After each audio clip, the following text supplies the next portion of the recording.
처음부터 아이들이 글쓰기를 좋아하지는 않았다. 글을 가지고 놀면서 차츰 글쓰기에 익숙해졌고 나중에는 제 속내를 털어내기 시작하더니 본물처럼 글을 쏟아내기 시작했다.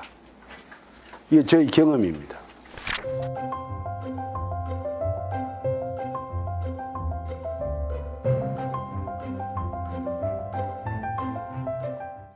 요게 복직하고 첫해 아이들하고 찍은 겁니다. 94년도에 나도 한때는 이럴 때가 있었습니다.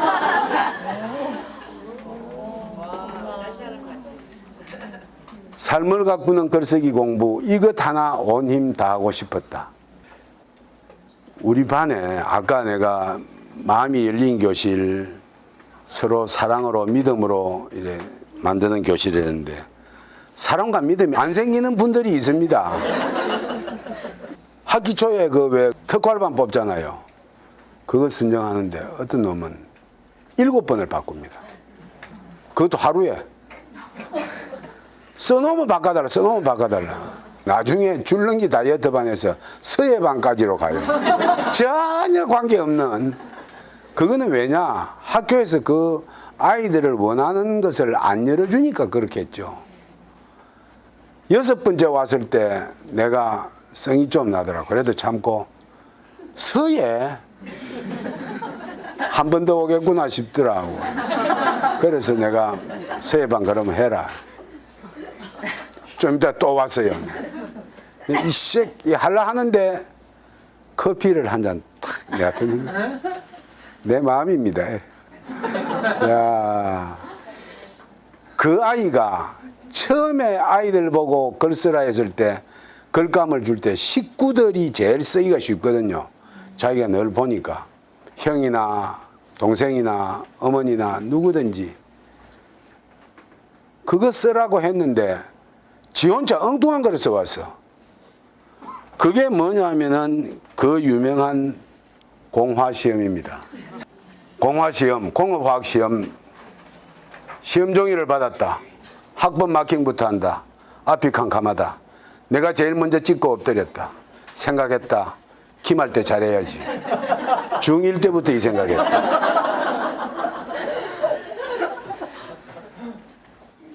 이것도 그냥 종이 그냥 시험지에다가 그것도 반듯한 시험지도 아니고 뭐 이래 휴지로 쓸 것처럼 그거 쭉 째가지고 나한테 냈어요. 네 식구들 이야기 쓰라니까 왜 이걸 썼노? 그러니까 아 그랬습니까? 선생님이 그냥 뭐 마음에 있는 거 써라 해서 내가 썼습니다. 그런데 네 이거 너무 잘 썼다. 그러면서 이거를 A4지에다가 진하게 이렇게 인쇄를 해가지고 테이프 요만큼 잘라가 그냥 교실 뭐 벽에다가 이렇게 붙였어요. 읽어봐라. 이 참 좋다. 그러니까 1교시 수업 마치자마자 쫓아 뛰내려왔더라고. 붙이려면 똑바로 붙이지 그거를 하나만 붙여가지고 벌렁벌렁 날리더라고.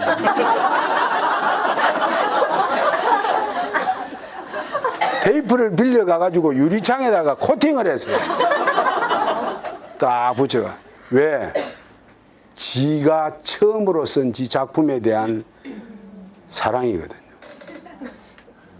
그래 내가 그렇지.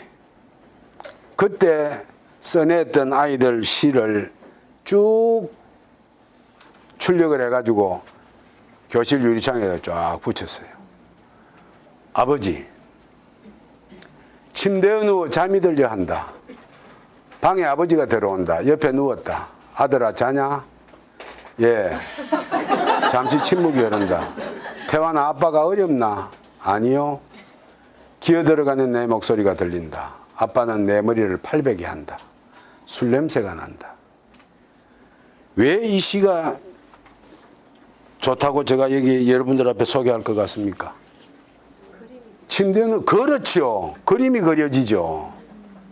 잠이 들려 하고 아버지가 들어오고 옆에 누웠고 요래 말했고 침묵이 흐르고 어렵나? 아니요. 팔베개 하고 술 냄새가 나고 그런데 아버지와 아들의 사랑이 느껴지죠. 시는 이렇게 그려내듯이 이렇게 그려놓으면은 누구나 다 아는 거죠. 그 아이가 1학년 때 쓴 시를 보십시오. 이 아버지를 참 고된 몸을 웅크린 채 술에 취해 자고 있다. 앨범을 보다가 아빠의 젊은 시절 사진을 봤다. 아빠를 보니 눈물이 나온다. 따뜻하죠? 식구들 이야기를 쭉 한번 읽어봅시다. 아버지 장진명. 우리 집은 가게를 한다.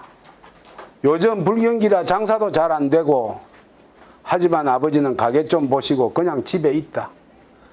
나는 아버지를 볼 때마다 가슴이 답답하다. 나라면 그냥 있지는 않을 텐데 너무 답답하다. 나는 아버지와 얼굴을 마주쳤을 때 약간 찡그리게 된다. 아버지도 알고 계신 눈치다. 좌판에 장사하는 게 다 팔아봐야 10만 원도 안 되는 반버선, 기우비계 이런 거 파는 가게예요. 아버지가 포크레인을 운전을 했는데 허리를 다쳐가지고 허리를 못 써. 할 수가 없어. 그 아버지가 늘 좌판 앞에 앉아 있으니까 얘는 이렇게 썼어요. 내나 똑같은 아이입니다. 얼마나 착한 애냐 하면은 실은 이렇게 착한 애예요. 형 휴가 나와서 큰 집에 인사하러 반송에 갔다. 야, 집이 어디냐 하면 주례인데 반송까지는 1시간 반 전 걸립니다. 형과 나는 맨 뒷자리에 앉았다. 형은 피곤한지 내 어깨에 기대어 잔다. 기분이 이상하다. 평소와는 전혀 달랐다. 이 버스가 오래오래 갔으면 잠든 형 얼굴을 보니 마음이 뭉클하다. 나는 그 자세로 1시간 30분 가만히 있었다. 깰까 싶어서. 우리 학교 주먹으로 통입니다. 야는 3년 전 여름 초에 입대를 앞두고 맨날 술만 퍼먹어댔던 우리 형. 3일 동안 집에도 안 들어오고 연락도 안 돼서 경찰서에 실종 신고하려고 했는데 폰 잃어버리고 차비도 없어서 친구 집에서 지냈다던 우리 형. 군대 가기 싫다고 입대 전날부터 술 완전 취해서 입영 시간까지 늦을 뻔했던 우리 형. 훈련 끝나고 자대 배치 받았는데 전방수색대 배치 받았다고 죽고 싶다고 했던 우리 형. 선임병한테 하이바로 맞고 워커로 청강이 찍히고 대가리 받고 연병장 20바퀴 돌았다고 죽고 싶다고 했던 우리 형.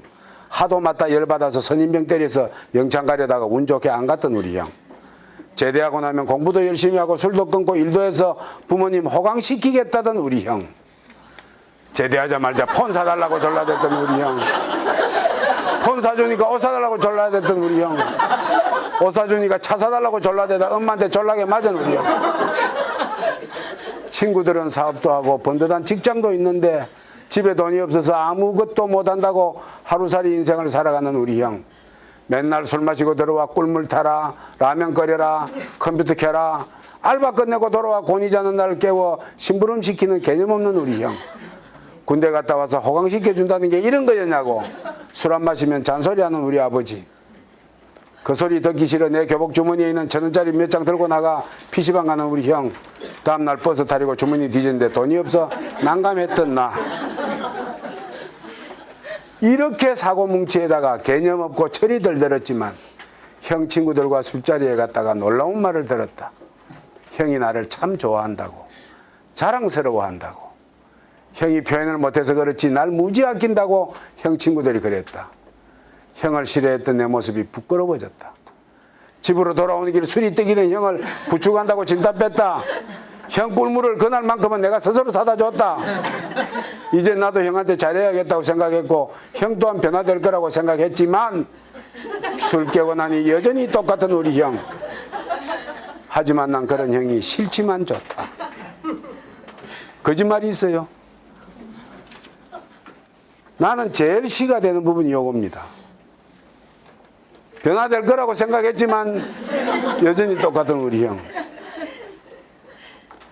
아이들이 보면 여기에서 다 교훈적으로 그때부터 우리 형은 뭐 새 사람이 되었다 뭐 가보면은 뭐 뻗어 있고 이렇게 시를 가지고 요게 3, 4월에 주로 써지는 겁니다. 엄마랑 같이 버스를 타고 나갔다. 자리가 없다. 자리가 하나 생기자 엄마가 얼른 뛰어가 앉아버린다. 쪽팔린다. 집에 오는 길 문득 이런 생각이 든다. 엄마가 집에서 편히 앉아있는 시간은 얼마나 될까? 자기 엄마가 식당에서 일해요. 출근할 때 같이 나가다가 이런 게 있죠.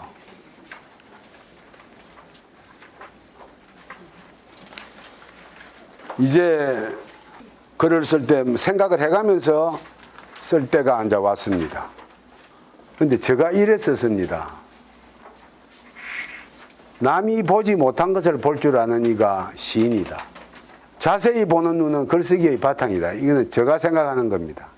사람을 귀하게 모시는 마음, 이런 것이 있어야 감수성이 길러진다. 그리고 가장 아름다운 상상력은 상대를 이해하는 마음이다. 역지사지할 줄 아는 마음이 가장 글 쓰는데 또는 감수성을 키우는데 중요한 게 아닌가. 제가 이것을 느낀 게 가난해 본 사람이 사정을 압니다. 남 사정을 잘 알아요. 갑질하는 거 텔레비전에 나오는 거 보면은 어이가 없잖아요. 남 사정에 대해서 상대를 이해하는 마음이 전혀 없는 사람들, 이런 사람들이 시를 쓰거나 글을 쓸 수는 없겠죠. 제가 마르고 닳도록 아이들한테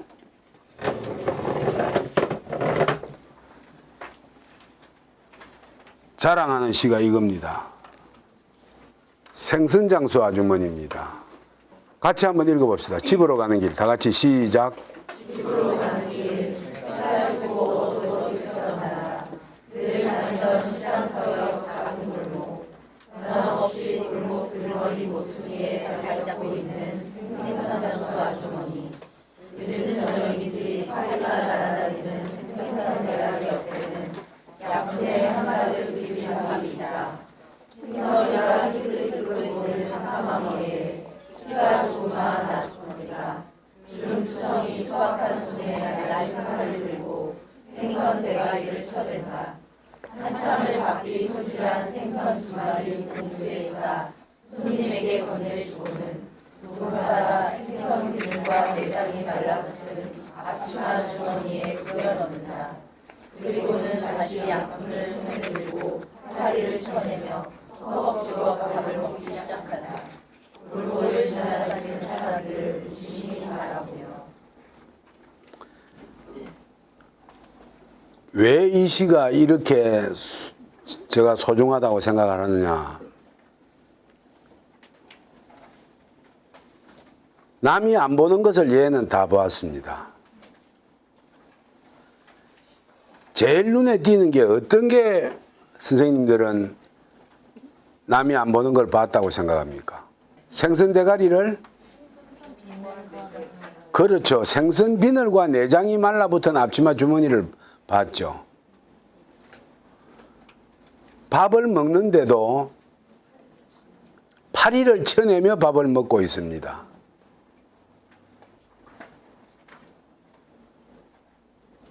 생선 대가리 옆에는 양푼이 한가득 비빈 밥이 있습니다. 이런 모든 것들이 여기에 보면은 자기가 뭐 어떤 것을 뭐 설명하거나 느낌을 쓰거나 이런 거 없습니다. 그냥 쭉 본 거를 썼죠. 그런데 자기 생각이 다, 자기 느낌이 다 들어 있습니다. 집으로 가는 길, 해가지고 어둑어둑해져 간다. 이거를요, 보통 아이들한테 이야기로 풀어보라 하면은 한 두세 문장으로 끝냅니다. 우리 집에 시장이 있거든요. 그 생선 장수 있거든요. 그 장사 잘 하고 있어요. 보통 보면 그렇게 이야기하고 넘어갑니다. 생선 장사 아주머니에 대해서 이렇게 자세히 집으로 가는 길에 해가 지고 시장터 옆 작은 골목이 있고, 시장터도 아니죠. 시장터 옆에 작은 골목입니다. 그 골목 덜머리 모퉁이에 자리 잡고 있는 생선장수 아주머니입니다. 생선장수 아주머니가 어디에 있는가를 언젠가를 그대로 다 이야기했죠. 파리가 날아다니는 생선대가리 옆에 양푼이 한바닥 비빈 밥이 있습니다.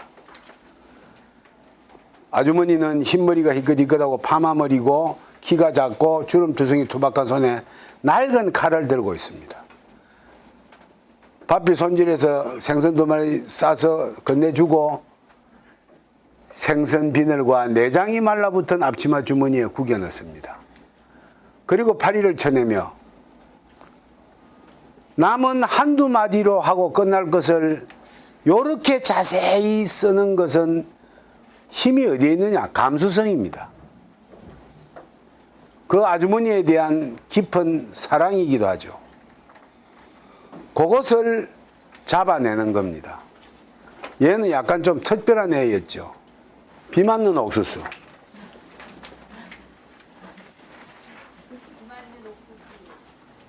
집에 가는 길 서면 근처에 마을버스를 타고 간다. 정류장 옆에서 아저씨가 옥수수를 판다. 작은 기역하에 널 딴지 하나 옥수수 몇 개 올려놓고 판다. 아저씨가 더러워 보인다. 옷도 안 빤 것 같고 춥지도 않았는지 속은 누가 잘 집에 갈 때가 항상 보인다. 하루도 빠짐없이 오늘은 비가 온다. 장마다 집에 가는 길 오늘은 옥수수를 판다. 그러나 오늘도 옥수수를 판다. 그 자리 그대로 뒤에 있는 나무에 부서진 옷을 걸치고 옥수수 비를 강하게 한다. 누가 사갈까? 아저씨가 이 시는 어떻습니까? 이 시도요, 학교에 집에 가는 길인데 서면 근처 마을버스 타러 간다. 아주 구체적이죠. 서면 근처에 마을버스 타러 간다. 그냥 차를 타러 간다가 아니야. 정류장 옆에 아저씨가 옥수수를 파는데 이렇게 팔고 있더라. 옷도 안 반가고 씻지도 않은 거 더럽더라. 누가 사갈까 걱정을 계속합니다. 옥수수 비 다 맞게 합니다. 장사가 안 되는 거죠. 아저씨는 담배를 태웁니다. 요거 하나를 가지고 요 장면 하나에 도시의 가난한 어느 아저씨의 삶이 그대로 드러납니다. 나는 이런 시가 참 좋다고 생각해요. 근데 여기도 비하인드 멋이 있습니다. 야가 또 글을 써왔어요. 선생님, 비 맞는 옥수수 2 나왔습니다. 뭐냐? 2 보자. 아, 제법 썼어요. 그 아저씨한테 여자가 생겼어요. 어떻게? 아니, 내가 보니까 하루는 트럭이 와가지고 그 옆에 탁 대는데, 아이고, 이제 아저씨하고 싸움하겠구나. 이랬는데, 아저씨는 본래 안 팔리니까 그냥 그 트럭에 있는 물건을 진열을 해주더래. 땅바닥에. 와, 저 사람 마음 좋다. 이런 생각했는데, 며칠 지나니까 그 트럭 타고 같이 가대. 그래, 내가, 이야, 그 대박이다. 그 시를 잃어버렸어요. 내가. 지금도 욕 듣습니다. 2를 잃어버렸다고.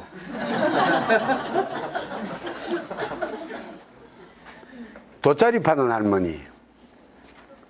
와, 붉은 악마의 거리영원 소리와 섞인 내 목소리, 정신이 없다. 붉은 물결 사이로 허리 구부정한 할머니가 보인다. 한쪽 겨드랑이엔 돗자리 3개 휘감고 앉아있는 사람들 사이로 기어가는지도 모를 만큼 구부정한 허리로 우리들의 눈을 맞추려고 한다. 경기를 보다 다시 할머니를 찾았다. 여전히 한쪽 겨드랑이엔 돗자리 3개, 대형 TV 쪽으로 몰려 내려오는 젊은 씩씩한 사람들 사이로 약하고 힘없는 할머니가 땅과 이야기하는 듯한 자세로 사람들을 피해 올라가신다. 뒤쪽 공원에 앉아 담배를 피신다.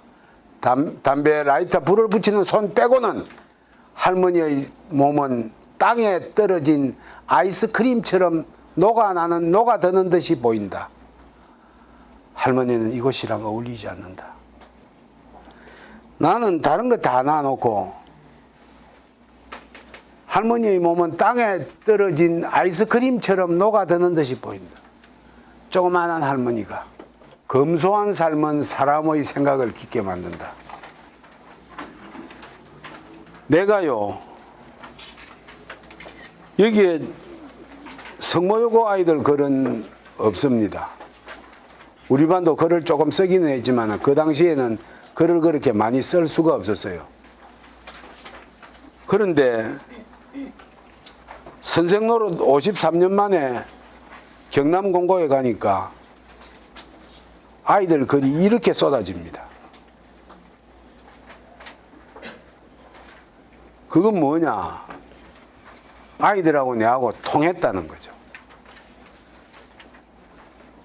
여러분들도 한 번만 통하는 것을 경험해 보시면은 자주 통할 겁니다.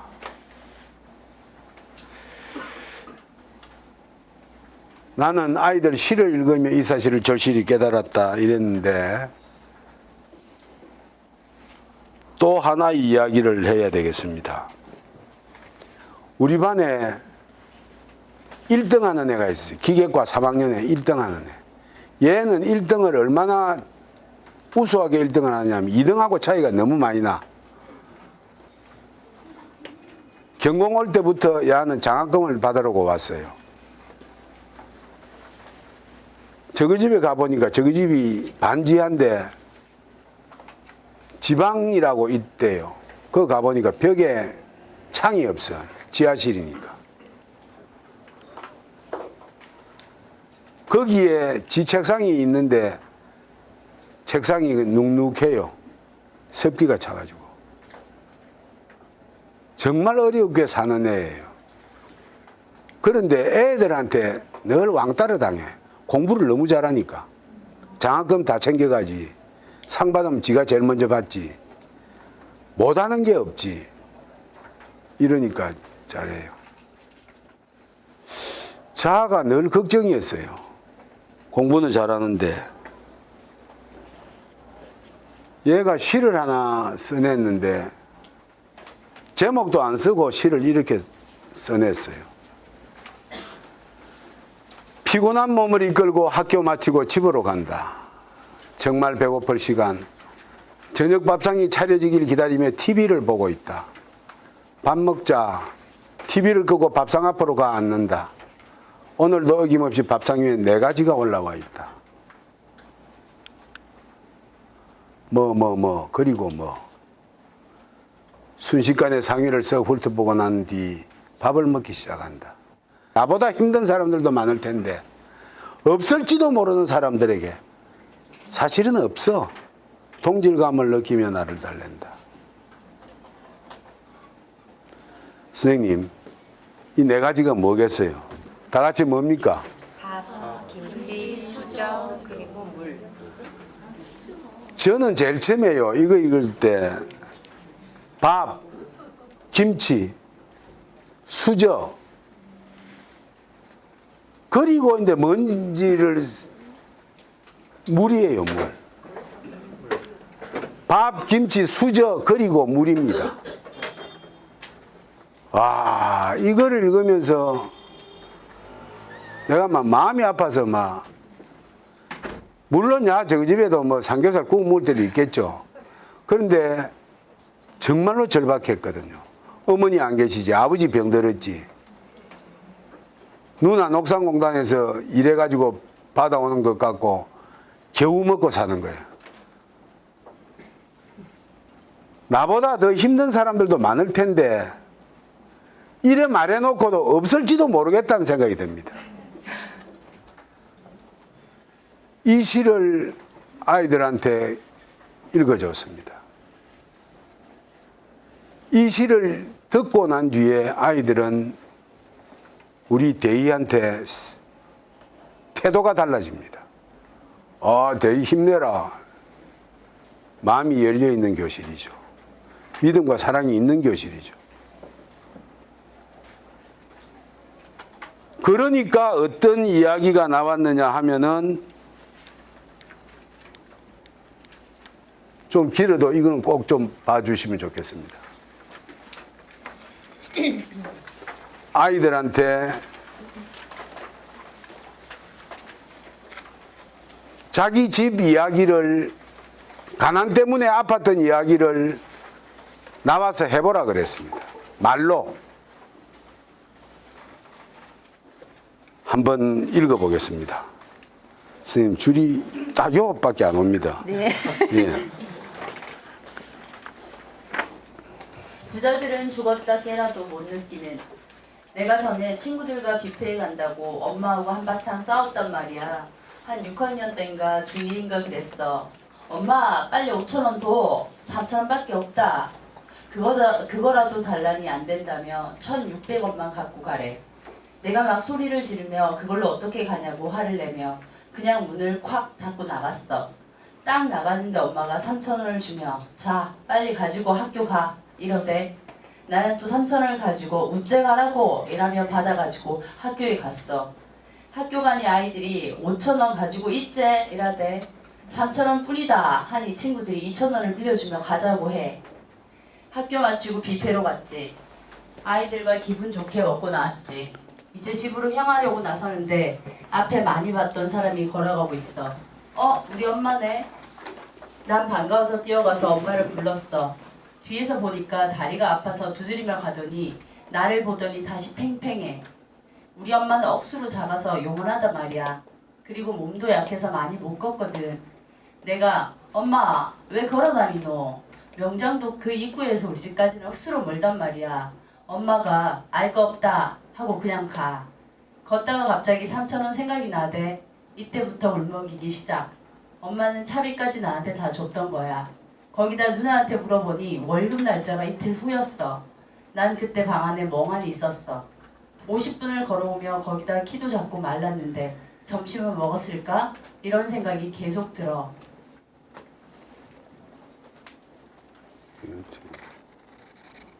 난 엄마한테 큰 죄를 진 것 같았어. 난 그것도 모르고 소리를 질렀으니 엄마는 얼마나 속상했을까? 난 그때부터 돈 달라고 떼쓰지는 않아. 지난 시간에 썼던 감동받은 일을 이야기로 풀게 했을 때 이상화가 나와서 한 이야기다. 상화는 이야기하다가 그만 울먹이게 되었다. 상기가 운다 운다 했다가 그만둔다. 상기도 마음에 눈물이 흘렀던 모양이다. 아이들 모두 잠깐 숨을 죽인다. 감동이 교실에 조용히 흐르는 모습이 바로 이런 것이다. 어느 밤보다 분위기가 좋은 오반. 아무리 보잘것없는 글이라도 우리끼리 이런 감동을 나누며 그게 좋은 글이지. 그래, 이렇게 하려고 글을 쓰고 이야기를 했지. 김원일이 나왔다. 초등학교 때 우리 집 형편이 되게 어려웠거든. 급식비가 많이 밀렸단 말이야. 그래, 그날도 내가 급식비 내야 한다고 급식비 빨리 달라고 했는데 아빠가 좀 힘없는 말로 다음 주에 갖고 가면 안 되겠나 하고 한숨을 쉬는 거라. 그날이 일요일인데 다음 주면 너무 멀잖아. 내가 안 된다고 소리치고는 놀러 나갔거든. 아버지도 그때 힘없이 나가대. 돈 구해온다고. 나는 친구들하고 막 놀았어. 어두컴컴해서야 들어왔는데 아버지는 한참 있다 들어오대. 아버지가 자여 급식비다 하고는 주머니에서 꾸게꾸게해진 돈을 다시 곱게 펴서 나한테 주대. 돈을 받으며 아래를 보니 아버지 신발이 다 떨어졌어. 아, 원일이도 그만 울먹해졌다. 아버지는 아까 어디 나가서 돈을 구해왔던고?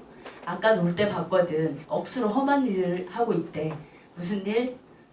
너무 집 앞 쓰레기 치우는 일. 아이들이 잠깐 말을 잇지 않는다. 그때 맨 앞에 앉은 원규가 말한다. 얌마 쓰레기 치우는 일 그거 괜찮다. 어때서? 그래 어때서? 아이들은 여기저기서 작은 소리로 말하고 있다. 우리는 또 하나가 된다. 장성민은 나와서 몇 마디 못하고 기어이 울고 말았다. 며칠 전에 교복 맞추러 갔는데 아버지하고 같이 갔거든. 아버지하고 그렇게 나가본 적 별로 없었단 말이야. 아버지를 보니까 평소 거의 말이 없는 성민이는 금방 얼굴이 붉어지더니 그의 눈물을 글썽인다. 아버지가 장애인인가? 아버지가 많이 편찮으신가? 몇 아이들은 운데이, 성민이 운데이 한다. 말이 이어졌다가 다시 끊긴다. 참는다. 아버지 입고 있는 옷이 신발이 너무너무 낡았는 기라. 여기까지 이야기하고 성민이는 그만 눈물을 쏟고 말았다. 내가 앞으로 나가 울고 있는 성민이를 알았다. 한숨이 나온다. 한참 안고 있었다. 그리고 이야기하기 전에 써둔 글을 내가 대신 읽어주었다. 한참을 걸어가다가 아버지를 그냥 슬쩍 보았다. 아버지 모습은 초라했다. 나는 좋은 옷에 좋은 신발을 밖에 나간다고 옷을 잘 입고 나갔는데 아버지는 허들허들한 옷에 다 떨어진 신발을 신고 걸어가고 있었다. 순간 나는 아버지께 미안했다. 그 모습을 보자 내가 공부 안 하고 놀았던 기억이 떠올랐다. 나는 지금 무엇을 하고 있는가? 내가 참 한심스러웠다. 아버지, 어머니 생신 때 좋은 신발 하나 사드리려고 생각했다. 하지만 그건 생각보면 실현되지 않았다. 여태껏 시시했던 내 수업이 갑자기 환해지는 기분이었다. 우리는 이렇게 마음을 나누고 있구나. 그래, 가난이 아니면 누가 이런 감동을 주겠는가. 마음도 아프고 몸도 고달프게 살아가지만 우리는 그래도 이런 따뜻한 훈기를 느끼기도 하지. 부자들은 죽었다 깨어나도 못 느끼는.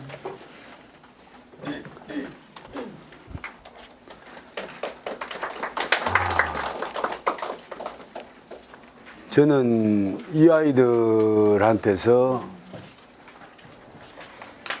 진짜 많은 것을 배웠습니다. 지금도 이 아이들하고 만날 수 있는 나이는 같이 만나면서 살고 있는데 가난이 주는 힘은 이토록 아름다운 것이구나 이렇게 참 많이 느껴져요. 이게 글쓰기를 통해서 드러나는 겁니다. 누가 이런 이야기를 하겠습니까? 그런데 그렇게 이야기를 한번 하고 나면은 이 아이들은 가난 앞에 당당해집니다. 비참해지지 않아요. 너희들 일만 열심히 노력해가 부자로 살아. 대기업에 들어가고 잘하면 될 거 아니야. 누가 못 들어가라 그래? 어려울수록 열심히 살아야지. 좋은 대학 가서 좋은 데 취직해야지. 이런 말이 중요한가? 이 아이들이 스스로 자기의 가난을 드러내는 게 중요한가? 선생님들이 생각해 보시길 바랍니다. 이제 초미의 관심사 입시입니다. 이것도 아이들한테 열심히 하겠다는 이야기를 쓰게 할 리는 없겠죠. 대양중학교에 있을 때 나는 이 시가 제일 마음에 절실하게 느껴져요. 석 달 남은 입시. 이제 눈앞에 아무것도 안 보인다. 입시가 코 아니라 눈까지 왔다. 이제 큰일 났구나. 공부는 안 했는데 고등학교는 좋은 데 가고 싶고 웃잡고 싶다. 부모님께서 자꾸 좋은 데 가라 하시고 성적은 안 되고 기가 막힐 노릇이다. 아버지께서는 공부 못하면 너 앞일이 걱정이다 하시면서 한숨만 하시고 엄마는 공부 좀 열심히 해라 하시며 한결같은 마음. 입시가 발등에 떨어졌는데 웃잡고 싶다. 웃잡고 싶다 이게 나는 너무나 절실하게 들려요. 참 웃잡고 싶거든요. 그렇다고 공부가 뭐 확 되느냐 그래 안 되거든요. 웃잡고 싶어도 웃지 안 돼. 안 되는 그것을 이해를 해줘야 됩니다.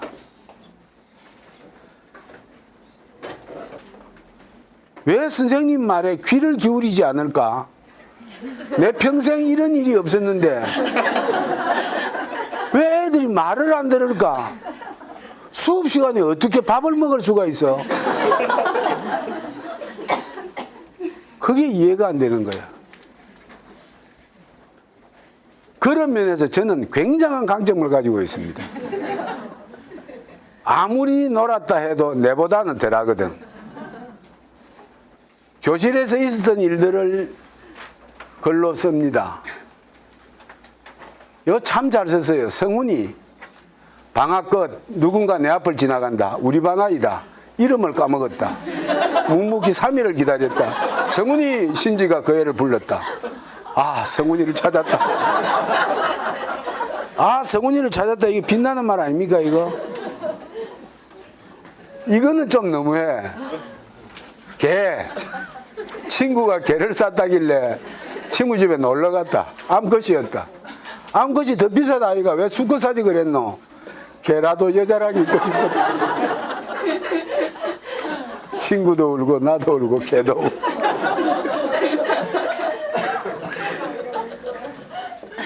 청춘의 피 끓는 정열을 이왕 이래 나온 김에 옆에 시인이 계시지만은 시에 대해서 이야기를 요거와 관계없이 조금만 더 하고 내 이야기는 마치겠습니다. 처음부터 아이들이 글쓰기를 좋아하지는 않았다. 글을 가지고 놀면서 차츰 글쓰기에 익숙해졌고 나중에는 제 속내를 털어내기 시작하더니 본물처럼 글을 쏟아내기 시작했다. 이게 저희 경험입니다. 다만 한 가지, 서로 즐겁게 사랑하며 사는 교실을 만들기 위해 우리는 제법 애를 썼다. 이게 제가 여러분들한테 드릴 수 있는 글쓰기의 방법입니다. 다른 거 없습니다. 서로 존중하는 마음, 열린 마음, 편안한 마음. 교실이 아이들하고 이런 사이가 되면은 자연스럽게 모든 것이 해결된다고 봅니다. 은근키라는 시 한번 보겠습니다. 아이들을 생각할 때 저는 이걸 늘 생각했습니다. 꽃봉오리 아니어도 좋아요. 꽃술이 아니어도 좋아요. 잎 끄트머리 가시 하나, 흙에 묻혀든 실뿌리 하나, 그 어느 것으로라도 내가 다시 태어날 수만 있다면 꽃술이 아니어도 좋아요. 꽃봉오리가 아니어도 좋아요. 죽은 임길택 선생의 시입니다.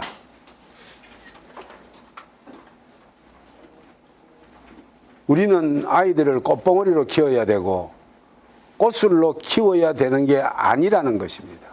시는 이렇게 우리한테 깨달음을 주고 따뜻한 마음을 주는데 이런 시도 있다는 것을 아이들한테 소개를 합니다. 시민 여러분,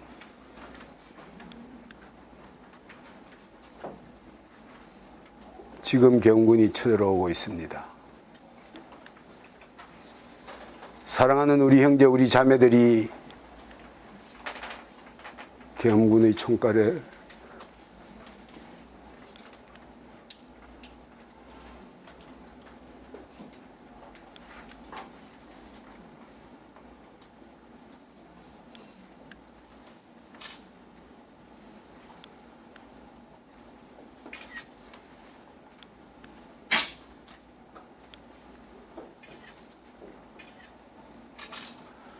(80년 5월 26일) 밤 광주에서 가두방송을 했던 분의 말을 이 이상 더 절실하고 절박한 시가 어디 있는가,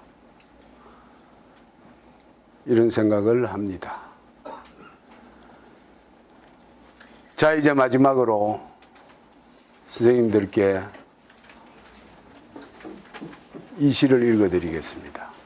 문병란 선생님의 시입니다. 고름짜기. 어릴 적 고름이 든 종기를 나는 아파서 끙끙대며 만지기만 하고 짜지를 못했다. 고름은 피가 썩은 것이고 고름은 살이 안 된다고 어머니께서는 감히 선언하셨다. 손만 살짝 닿아도 엄살을 떠는 내게 어머니께서는 악창까지 나와야 낫는다고 발끝 눌러버렸다. 전신의 충격, 눈앞이 아리면서 마침내 종기는 터지고 피고름과 함께 뿌리가 뽑혔다. 썩은 고름이 빠진 자리에 새 살이 차고 다시 피가 돌고 마침내 상처는 깨끗이 나았다. 종기가 무서워 설설 만지며 고름이 아까워 버리지 못하는 겁쟁이 살이 썩고 피가 썩고 마침내 온몸이 썩을 때까지 우리는 아프다고 바라만 볼 것인가? 설설 어루만지기나 하며 거죽에 앞가진기나 바라며 진정으로 걱정하는 어머니의 손길을 거부할 것인가? 언제까지나 고름을 지니고 이 악취, 이 아픔을 견딜 것인가? 고름은 피가 되지 않는다. 고름은 살이 되지 않는다. 어머니는 자꾸만 외치고 있구나. 고맙습니다.